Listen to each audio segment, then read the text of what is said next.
Hello viewers, तमन्ना TV kids की और एक नई कहानी पे आप लोगों का हार्दिक स्वागत है। आज का कहानी का नाम है फूटा घड़ा।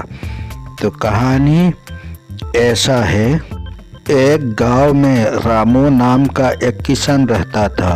वो अपने खेत में काम करके अपना गुजारा चलाता था।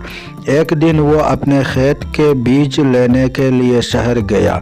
दुकान में जब वह बीज ले रहा था तो उसका नज़र दो घड़ों पर पड़ी। दोनों घड़े देखने में काफ़ी अच्छे लग रहे थे। रामू ने सोचा कि उनको ले जाकर मैं नदी से ज़्यादा पानी ला सकूँगा। यह सोचकर उसने दोनों घड़े ले लिए। अगले दिन उसने दोनों घड़ों को रस्सी की सहायता से एक डंडे में बांध दिया और नदी की ओर पानी लेने चला गया। नदी में उसने पानी भरा और अपने घर आ गया। घर आने पर उसने देखा कि एक घड़े में पूरा पानी था, जबकि दूसरे घड़े में पानी आधा था। यह देखकर रामू समझ गया कि एक घड़ा फूटा हुआ है। उसने दोनों घड़ों का पानी एक बड़े बर्तन में डाल दिया। इसके बाद भी वो अगले दिन भी दोनों घड़ों को लेकर नदी पर गया और आकर उनका पानी बड़े बर्तन में डाल दिया। किसान के जाने के बाद फूटा घड़ा सही घड़े से बोलता है कि मैं किसी काम का नहीं हूँ। मैं रोज आधा पानी रास्ते में गिरा देता हूँ, फिर भी मालिक मुझे रोज नदी पर ले जाते हैं। सही घड़े ने भी बोला, तुम किसी काम के नहीं हो, और उस पर हंसने लगा। अगले दिन जब रामू नदी पर जाने के लिए घड़े लेने लगा तो फूटा घड़ा रामू से बोला, मालिक मैं किसी काम का नहीं हूँ, फिर भी आप मुझे लेकर जाते हो। मैं आपकी मेहनत को ख़राब कर रहा हूँ, इसलिए मुझे यही छोड़ दो।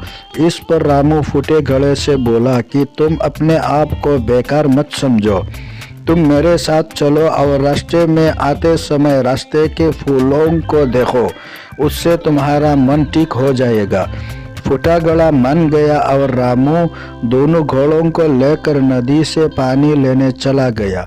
आते समय फूटे घड़े ने रास्ते के फूलों को देखा तो उसको बहुत अच्छा लगा, लेकिन जैसे ही घर पहुंचकर उसने अपने अंदर आता पानी देखा तो वह फिर से दुखी हो गया। रामू ने फूटे घड़े को बताया कि तुम बेकार नहीं हो, तुम भी बड़े काम के हो। जब मुझे पता लगा तुम फूटे हुए हो तो मैंने फूलों के बीज लाकर रास्ते में बो दिए। तुमने जो रास्ते में आते समय फूल देखे वो सब तुम्हारे पानी से उगे हुए फूल है।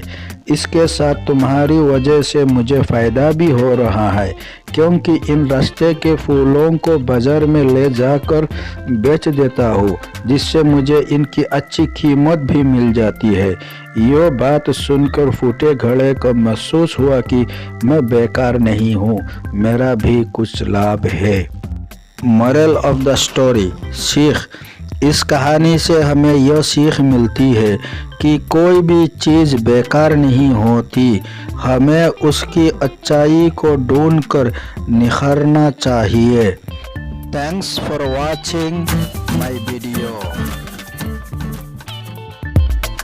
Please subscribe my channel.